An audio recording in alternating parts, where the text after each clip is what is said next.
সেনাবাহিনী এবং জনগণকে মুখোমুখি দাঁড় করানোর একটা প্রবণতা, এবং এটা নিয়ে সেনাপ্রধানের কিছু বক্তব্য আমরা দেখেছি, এবং আপনিও দেখেছেন যে বিগত আন্দোলনে, যেটা জুলাই আগস্টের যে আন্দোলন, সেই আন্দোলনে সেনাবাহিনীর কি ভূমিকা ছিল। সেনাবাহিনীর বাংলাদেশের রাজনীতিতে হস্তক্ষেপেরও কিন্তু অনেক ঘটনা আছে, কিন্তু বিভিন্ন সময় বিভিন্ন ধরনের ভূমিকা আছে।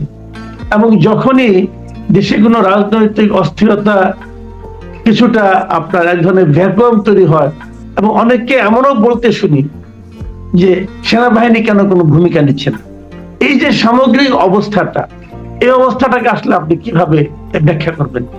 হ্যাঁ, আমরা তো গত প্রায় ৭৫ সালের পর থেকেই দেখছি যে দেশে যখনই কোনো অস্থিরতা হয় কিংবা অনিশ্চয়তা দেখা দেয় রাজনীতির ক্ষেত্রে, তখনই সেনাবাহিনী খুব তাদের নিয়ে খুব আলোচনা হয়, তারা আসবে কি না, তারা কোন পক্ষে যাবে, কেমন। তো এটা একটা বড় ফ্যাক্টর হয়ে দাঁড়িয়েছে। কিন্তু আমার কাছে কতগুলো প্রশ্ন মনে হয়, তার বিভিন্ন রকম বিশেষণ বলে, দেশপ্রেমিক সেনাবাহিনী, কেমন, স্বাধীনতা সার্বভৌমত্বের প্রতীক, এদের আমাকে দেখাশোনা করতে হবে। তো প্রায় আমি প্রথমেই বলে নেই, বাংলাদেশ বাহিনী আছে, তাই না, নৌবাহিনী, বিমান বাহিনী, তাদের কথা কিন্তু কেউ বলে না, সবসময় বলে সেনাবাহিনী, কেমন। তো এখানেও দেখেন ব্যাপারটা কি, যে তার কারণ ওই অন্য দুটো যে বাহিনী আছে তারা অনেকটা ইনসিগনিফিকেন্ট হয়ে গেছে। তাদের তার বিমান বাহিনীর প্রধান কে বা নৌবাহিনীর প্রধান কে আমিও জানি না, সাধারণ মানুষের তো দূরে থাকবে, আমি নিজেও জানি না, জানার কোনো প্রয়োজনও নেই। কিন্তু সেনাবাহিনীর প্রধান সবসময় আলোচনায় কেন থাকে, যে সে অনেক বড় ফোর্স, কেমন, এবং তারা বিভিন্ন সারা বাংলাদেশে তাদের উপস্থিতি আছে এইসব কারণে। এখন সত্যি কথা বলতে কি, যদি নির্মোহভাবে আপনি চিন্তা করেন যে সেনাবাহিনী নিয়ে আমরা এইসব আলোচনা কেন শুনবো, সেনাবাহিনী কেন আলোচনার মধ্যে আসবে, তাহলে তো একটা এই রাষ্ট্রের একটা অংশ, কেমন, তো তারা ডিসাইডিং ফ্যাক্টর কেন হবে বারবার করে। তো এটার জন্য আমাদের রাজনীতি দায়ী, বাট আমি ওটাতে যাচ্ছি না, আমি খালি সেনাবাহিনীর কথা বলবো। যে দেখেন, তাদের এখন সংখ্যা প্রায় 2,30,000, এবং প্র্যাকটিক্যালি তাদের কি কাজ, সেনাবাহিনীর যে কাজ বা সামরিক বাহিনীর, সশস্ত্র বাহিনীর যে কাজ, দেশের সার্বভৌমত্ব রক্ষা করা, অর্থাৎ বহিঃশত্রুর আক্রমণ থেকে দেশকে রক্ষা করা, এগুলোই তো তাদের মেন কাজ, তাই না। তো আমরা বাংলাদেশ স্বাধীন হওয়ার পরে এরকম কোনো অবস্থার সম্মুখীন হই নাই, এটা হলো বাস্তবতা, কেমন। আমাদের দুইটা প্রতিবেশী দেশ আছে, একটা হলো 3 দিকে ঘেরা ভারত, আর একটা অংশ হলো মিয়ানমার। তো এদের থেকে মাঝে মাঝে যখন ভারত বিদ্বেষ বা মিয়ানমার বিদ্বেষ, এইসব কথা যতই চাউল থাকবে, কেমন, ততই দেখবেন যে সেনাবাহিনীর নাম বারবার করে মানুষের মুখে আসবে, কেমন। কিন্তু সেনাবাহিনীর সত্যিকার অর্থে দেশপ্রেমটা কি দেখাইলো, আমি এটা আজ পর্যন্ত বুঝলাম না। একমাত্র 1971 সালে তারা যে মুক্তিযুদ্ধে তাদের যে ভূমিকা ছিল, তারা যুদ্ধ করেছে, নিহত হয়েছে, আহত হয়েছে, এটা সত্যি কমেন্ডেবল একটা কন্ট্রিবিউশন তাদের ছিল। কিন্তু 1975 সালের পর, ধরেন 72 থেকে 75 পর্যন্ত যখন শেখ মুজিবের শাসন ছিল, সেই সময় তাদের কথা খুব একটা শোনা যায়নি। তখন আমরা রক্ষী বাহিনী শুনছি, এবং এটা নিয়ে সেনাবাহিনীর মধ্যে একটা ক্ষোভ ছিল যে আমাদেরকে আন্ডারমাইন করা হচ্ছে, রক্ষী বাহিনীকে বাড়ানো, এই সময়। তার পরিণতি কি হয়েছে সেটা তো আপনারা সবাই জানেন, ওটা নিয়ে আলোচনা করতে চাচ্ছি না। তো আমার কথা বারবার করে আমরা যখন বলি দেশপ্রেমিক সেনাবাহিনী, তো দেশপ্রেমটা তারা দেখালো কোথায়, কিভাবে প্রমাণ হলো এটা? এখন যেটা দেখতে পাচ্ছি যে তাদের প্র্যাকটিক্যালি কোনো এক্সটার্নাল থ্রেট বহিঃশত্রুর আক্রমণের যে রিস্কটা, সেটা তো আমরা এখনো পর্যন্ত দেখি নাই কোথাও, কেমন। এই ইয়েটা তো আমরা যাই নাই কখনো। আচ্ছা, কিন্তু তারপরেও তাদের দেখবেন প্রতি বছর তাদের বাজেট বাড়তেছে, প্রতি বছর তাদের সেনা সদস্য বা বিমান এগুলো বেড়েই চলেছে। এখন আপনাকে বলি, গত বছর 24-25-এ তাদের বাজেট ছিল 43,000 কোটি টাকা, 43,000 কোটি। এখন এইটা আমি একটু পার্সপেক্টিভটা বলি, 43,000, আমাদের পদ্মা ব্রিজ তৈরি করতে কত হয়েছে? 30,000 কোটি টাকা, কেমন, 28 থেকে 30,000 কোটি টাকা। তার মানে কি বোঝা যাচ্ছে যে পদ্মা ব্রিজের তো একটা ব্যবহার আছে, যে তার চলাচল করতেছে, আমাদের যাতায়াত বিশ্বাস। আমি দক্ষিণ অঞ্চলে, আমি খুলনার মানুষ, আমার তো সাংঘাতিক ভাবে খুশি হয়েছি আর কি ব্যাপারটা, আমি 4 ঘন্টায় চলে যেতে পারি এখন। কিন্তু সেইখানে আমরা ব্যয় করলাম 30,000 কোটি টাকা, আর প্রতি বছর এদের বাজেট বেড়েই চলেছে। গত বছরের তুলনায় আরো 230 কোটি টাকা বাড়ছে, মানে এদের বাজেট কখনো কমে না। কেমন? কিন্তু আপাত দৃষ্টিতে এদের কোনো কাজ নাই, মানে এদের সত্যিকার অর্থে যে কাজ সে হ্যাঁ, এদের কখন আমরা দেখি, যখন কোনো প্রাকৃতিক দুর্যোগ হয় তখন দেখি বিমান বাহিনী রিলিফ নিয়ে যাচ্ছে বা সেনাবাহিনী ওগুলোকে কন্ট্রোল করছে। কিছুদিন আগে বন্যা হলো, সেখানেও আমরা দেখলাম একই ব্যাপার। তো এটার জন্য তো এত বড় সেনাবাহিনী, এত বড় বিমান বাহিনী, এত মানে 2,30,000 লোকের তো কোনো দরকার নেই। কেমন? আচ্ছা, এখন এটা বলবেন কি যে কি ও তাহলে আপনি দেশকে দুর্বল করতে, আমি দেশকে দুর্বল করতে কেন যাবো, তাই না? তো আরেকটা জিনিস আমি বলি, দেখেন এদের প্র্যাকটিক্যালি কোনো কাজ নেই, কিন্তু এদের সুযোগ সুবিধা দিন দিন বাড়ছে। কি কি দেখেন, কতগুলো ক্যান্টনমেন্ট তৈরি করেছে সারা বাংলাদেশে, আপনি চিন্তা করেন। হাসিনা ক্যান্টনমেন্ট, কামাল ক্যান্টনমেন্ট, এইটা সেটা যখন মানে বিশেষ করে মানে এত ক্যান্টনমেন্ট কেন? তারপরে তাদের নিজস্ব school, college, medical college, engineering, MIST যেটা বলে, তারপরে তাদের চিকিৎসা ব্যবস্থা তো বাংলাদেশের সেরা। কেমন? এদের এই সমস্ত সুযোগ সুবিধা দেখে সাধারণভাবে মানুষের মনে হয় যে কি ব্যাপার, এরা কি কোনো বিচ্ছিন্ন দ্বীপের অধিবাসী? এরা এত সুযোগ সুবিধা কেন পাবে?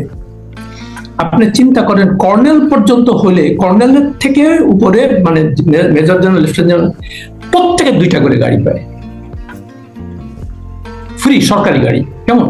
আচ্ছা, তারপরে এদের যখন ঢাকার বাইরে পোস্টিং হয়, কেমন, এই কর্নেল থেকে, তখন যেহেতু ওই বলে কি আমাদের ছেলে মেয়ের লেখাপড়া ভালো হবে না, চিকিৎসা, সেই জন্য ঢাকায় তাদেরকে রাখার জন্য আলাদা করে বাসা দিতে হবে, আলাদা করে গাড়ি দিতে হবে। আপনি খোঁজ নিয়ে দেখেন, আমি জানি যে অনেকেই আমার উপর হবে, আমার নিজের ঘনিষ্ঠ আত্মীয় স্বজন সেনাবাহিনী, বিমান বাহিনীতে আছে। কেমন? আমার বন্ধু বান্ধব আছে, তারা অনেকে অবশ্যই, কিন্তু সার্ভিংও আছে অনেকে। কেমন? আমি তাদেরকে বলি যে ভাই তোমরা তো মানে মহা আনন্দ আছে, তোমরা তো সব কোটিপতি হয়ে গেছো। বলে কিভাবে? আমি বললাম দেখো, তোমরা তো এই চাকরি তো করার সময় নানান রকম সমস্ত রকম সুযোগ সুবিধা পাও, তারপরে অবসরের পরে তোমাদেরকে বাড়ি দিতে হবে, DOHS বানাইতে হবে একটা করে, এবং সব DOHS ঢাকায় হইতে হবে। চিন্তা করে দেখেন, বাংলাদেশের এতগুলো ক্যান্টনমেন্ট ওখানে আশেপাশে যায় না, হয়তো চিটাগাংয়ে একটা তৈরি করছে, বাট যশোর, রংপুর, মানে বগুড়া, এটা সেটা, ওখানে কার কোনো ইন্টারেস্ট নেই। প্রত্যেকের জন্য DOHS এর বাড়ি দিতে হবে, কেমন, জায়গা দিতে হবে, সেখানে বিল্ডিং করবে, ভাড়া পাবে। তারপরেও DOHS তো আর এত তো জায়গা নাই। তারপরে কি করতে হবে, এখন আমাদের আরো দরকার জল সিঁড়ি বানাও,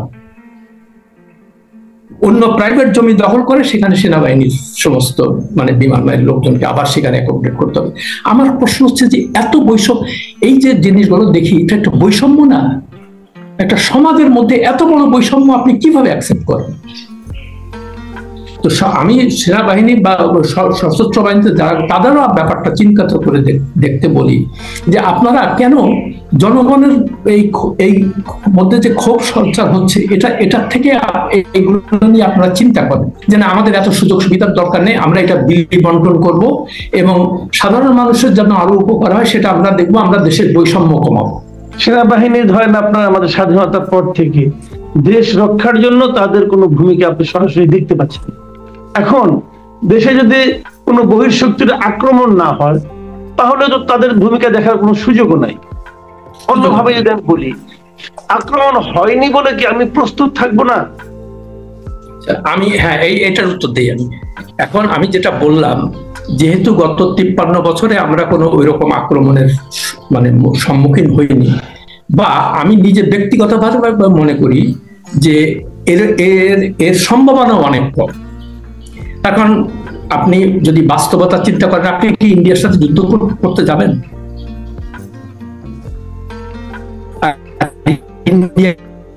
এই দেশ দখল করতে আসবে? তারা তো এটা করবে না কখনো। তারা বিভিন্ন, তার কারণ এটা তো বুঝতে হবে যে বাংলাদেশ কাশ্মীর না, ওইখানে তো 10 লক্ষ আছে। আর বাংলাদেশে 18 কোটি এইটাকে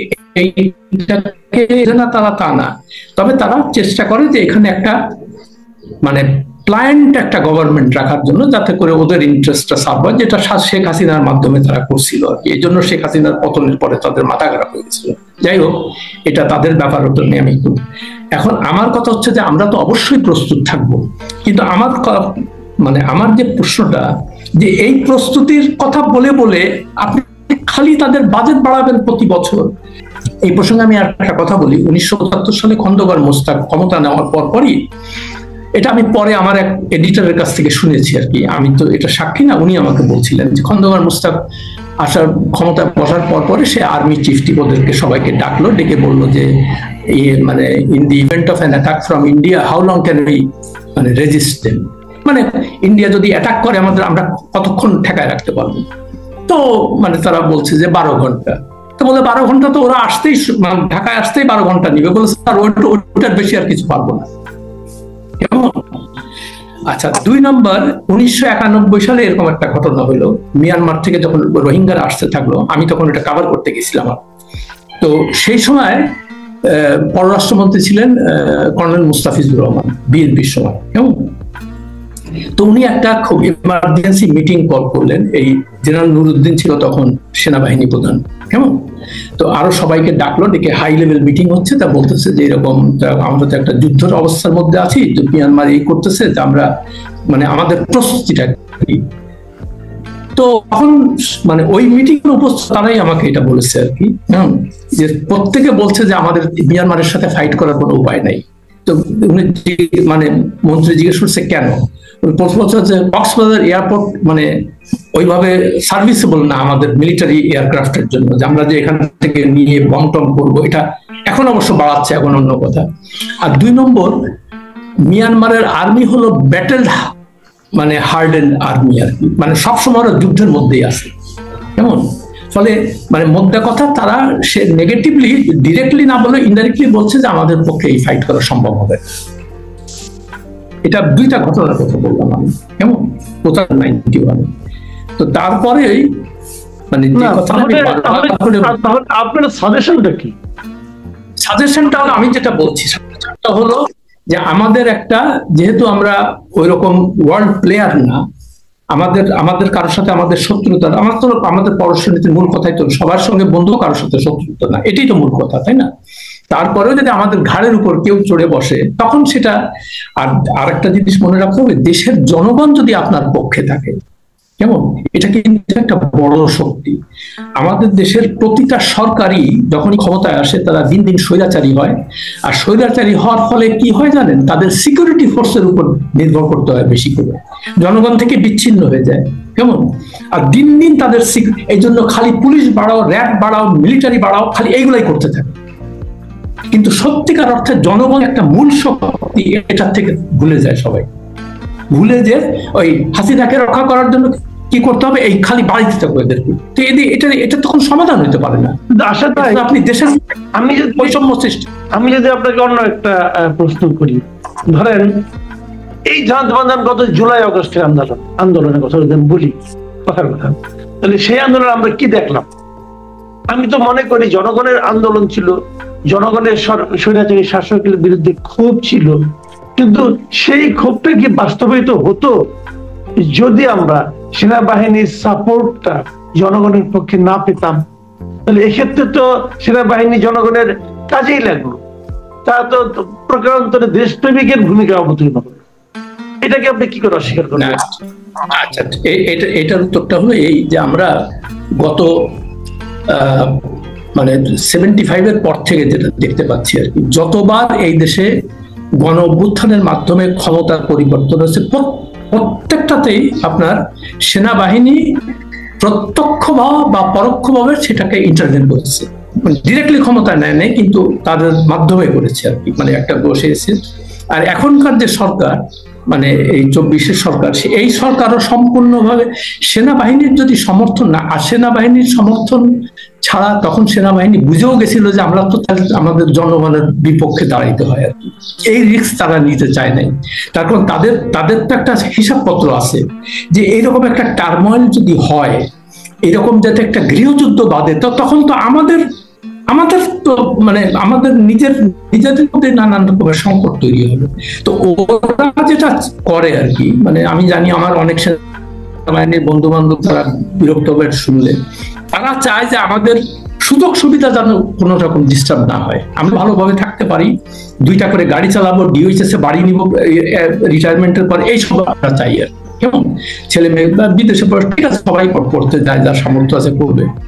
কিন্তু আরেকটা জিনিস চিন্তা করেন যে এই যে অভ্যুত্থানটা গেল আর কি, এইখানে সেনাবাহিনী তো অবশ্য করেই, মানে আমি জানি না জেনারেল ওয়াকারের সামনে বা সেনাবাহিনীর সামনে আর অপশন কি ছিল, জনগণের পাশে না দাঁড়িয়ে যদি আমাদের দিকে বন্দুক করতো, তাহলে তো আমি তো কল্পনা করতে পারছি না যে কি হতো আর কি ব্যাপারটা, কেমন। তো যাই হোক, সেটা গুড সেন্স প্রিভেল করেছে। আর একটা জিনিস যেটা মানুষজন যে বিরক্ত হচ্ছে, মানে এই অন্তর্বর্তী তারা যে সত্যিকার অর্থে যে আমূল পরিবর্তনটা চেয়েছিল, সেটা এখনো পর্যন্ত আমরা দেখতে পারি নাই, কেমন। এখন ওই আমলা নির্ভর, সেনা নির্ভর, দেখেন সমস্ত সুযোগ সুবিধা নিচ্ছে আমলারা আর ইয়েরা, মানে ওই উর্দি করা লোকজনরা। সাধারণ মানুষ কিন্তু, যেমন একটা এই মানে গণ অভ্যুত্থানে যারা নিহত বা আহত হলো, তাদের পর্যন্ত আপনি রিহ্যাবিলিটেট করতে পারবেন না। করতেছে অমুকের সেক্রেটারি বানাও, অমুকের 3টা প্রমোশন দিয়া মানে অ্যাসিস্ট্যান্ট সেক্রেটারি থেকে সচিব অ্যাডিশনাল সেক্রেটারি বানাও, তাদের বেতন ভাতা বানাও, তাদের ইনসেন্টিভ বোনাস দাও, তাদের বিদেশে পোস্টিং, এইগুলা নিয়ে আছে। মানুষ তো এটা চায় না, মানুষ বলে কি যে কিবার ওই সরকারি কর্মচারীদের হয় নাই, তারা মানে বঞ্চিত ছিল, এটা ছিল, তাদের বেতন ভাতা ভালো না। আরে বাবা, বেতন ভাতা ভালো, এর চেয়ে বেতন ডবল আগে যা ছিল তার থেকে ডবল পায়। এখন প্রত্যেকটা ডেপুটি সেক্রেটারি থেকে শুরু করে এনিবডি গাড়ির জন্য লোন পায়, গাড়ির মেনটেন্সের 50,000 টাকা করে মাসে পায়। আর এটাকে আপনি শুনছেন যে সরকারি কর্মকর্তারা না খেয়ে মারা যাচ্ছে এবং তারা বিক্ষোভ করতেছে যে আমরা খেতে পারছি, এটা কি শুনেছেন আপনি কোথাও? তো আপনি যে তাদেরকে মানে আগ বাড়িয়ে তাদেরকে মানে মাথায় হাত বুলানোর জন্য বা তাদের সমর্থন আদায় করার জন্য আপনি খালি একটার পর একটা তাদের সুযোগ সুবিধা দিয়ে যাচ্ছেন। আজ পর্যন্ত এই সরকারি কর্মকর্তা কর্মচারী তাদের মানে সম্পদের হিসাব দিল না, যেটা এই সরকারের একটা প্রতিশ্রুতি ছিল যে সবাই এটা করবে, আজ পর্যন্ত দিল না, ইনক্লুডিং ডক্টর ইউনূস, সে নিজেও দেয়নি। তো এখন মানুষের মতো নানা প্রশ্ন আসে এগুলা নিয়ে, তাই না? জি, অনেক ধন্যবাদ, অনেক ধন্যবাদ। আরেকটা কথা ভুলে গেলাম, সরি, এইটা খুব ইম্পর্টেন্ট কথা। বলেন। সেটা হলো সেনাবাহিনী যে আর ডিরেক্টলি ক্ষমতা দখল করছে না এখন, এটার আরেকটা কারণ কি জানেন? তারা দেখেছে যে ক্ষমতা নেওয়া খুব সহজ, কিন্তু ক্ষমতার থেকে বের হওয়া খুব কঠিন। সেটা প্রমাণ করেছে জেনারেল জিয়াউর রহমান তার জীবন দিয়ে। আর জেনারেল এরশাদ 6 বছর সলিটারি কনফাইনমেন্ট জেলে ছিল, নির্জন কারাগৃহে। ঊর্ধ্বতন আছে, তারা চিন্তা করছে যে বাবা নিয়ে তো নিলাম, কিন্তু এর থেকে বের হবো কিভাবে। এই কারণেই সেনা অভ্যুত্থান ওইভাবে হয় না, কিন্তু তাদের সাপোর্ট লাগে আর কি সম্প্রদায়। তো আমিও সেনাবাহিনীর সবাই মানে এই সশস্ত্র বাহিনী যারা আছে তাদেরকে এই জিনিসগুলা খুব বিনীতভাবে বলবো, আপনারা এই জিনিসগুলো চিন্তা করে আপনারা নিজেরাই ঠিক করেন যে আমাদের তো এত বাজেট 43,000 কোটি টাকা, এবং প্রত্যেক বছর তাদের আপনি বাজেট বাড়িয়ে যাচ্ছে, তাদের নানান রকমের সুযোগ, কত রকম যে স্থাপনা তাদের কল্পনা করতে পারবেন না। আর ঢাকা শহরে যে যানজট চিন্তা করেন, মানে ক্যান্টনমেন্ট কত বড় এরিয়া নিয়ে আছে, পিলখানা কত বড় এরিয়া নিয়ে আছে, কেমন, তারপরে নেভির কত বড় স্থাপনা, বিমান বাহিনীর কত বড়, এতগুলো ইয়ে যদি ঢাকা শহরের প্রায় মানে অর্ধেকের বেশি হলো তাদের সব ইয়েতে। এই জন্য মানে রাস্তাঘাট ঠিক হয় না, যানজট বাড়ে, এই সমস্ত। এগুলো আমি বলছি, এগুলো আপনারা একটু চিন্তা করেন ভালোভাবে। দেশে যেহেতু আপনারা দেশপ্রেমিক, বারবার করে বলেন দেশপ্রেমিক সেনাবাহিনী, যদিও আমার তো মনে হয় না যে দেশপ্রেমিকের কি পরীক্ষা এই পর্যন্ত তারা দিয়েছে, আমি দেখতে পাই না কিছু। নিজের সুযোগ সুবিধা বাড়ানো ছাড়া আর মানে বহিঃশত্রুর আক্রমণ যেটা বললাম, ওটা তো একটা রিমোট পসিবিলিটি আর কি। তো সেই জন্য ওই প্রসঙ্গে যাচ্ছি না। তবে আমি অনুরোধ করব যারা সরকারে আছেন বা সেনাবাহিনীর বা বিমান এই সমস্ত বাহিনীতে যারা আছেন, তারা জিনিসটা সিরিয়াসলি চিন্তা করেন যে আপনারা বৈষম্যের কারণ হবেন না সমাজ। এটা হচ্ছে আমার শেষ কথা। জি, অনেক ধন্যবাদ জনাব আরশাদ মাহমুদ। প্রিয় দর্শক, আপনারা শুনলেন যে আমাদের সিনিয়র সাংবাদিক, খুবই অভিজ্ঞ এবং অনেকদিন ধরে ওনাকে আমরা অনুসরণ করি, জনাব আরশাদ মাহমুদ কতগুলি গুরুত্বপূর্ণ বিষয় যেগুলো নিয়ে সাধারণত কেউ আলোচনা করতে চান না অথবা জেনে বুঝে এড়িয়ে যেতে চান, সেই সমস্ত বিষয় নিয়ে কিন্তু উনি অত্যন্ত খোলামেলা ভঙ্গিতে কিছু কথা বললেন। আমার ধারণা ওনার এই কথাগুলো অনেকের কাছে নতুন ঠেকবে, কিন্তু সেই সঙ্গে আপনাদের মধ্যে এক ধরনের চিন্তারও জন্ম দেবে। উনিও সেই প্রত্যাশাই করেছেন যে আপনারা সবাই চিন্তা করুন। সেনাবাহিনী যারা শুনছেন তাদের কাছেও আমাদের অনুরোধ যে আপনারা তো এই দেশের এই জনগণেরই একটা অংশ, আপনাদের বাবা মা ভাই বোন তারাও তো সাধারণ মানুষ, তারা কি ভাবছে অথবা কি ভাবতে পারে সেগুলো আপনাদের ভাবনায় থাকা উচিত। প্রিয় দর্শক, এখন এই পর্যন্তই। আল্লাহ হাফেজ।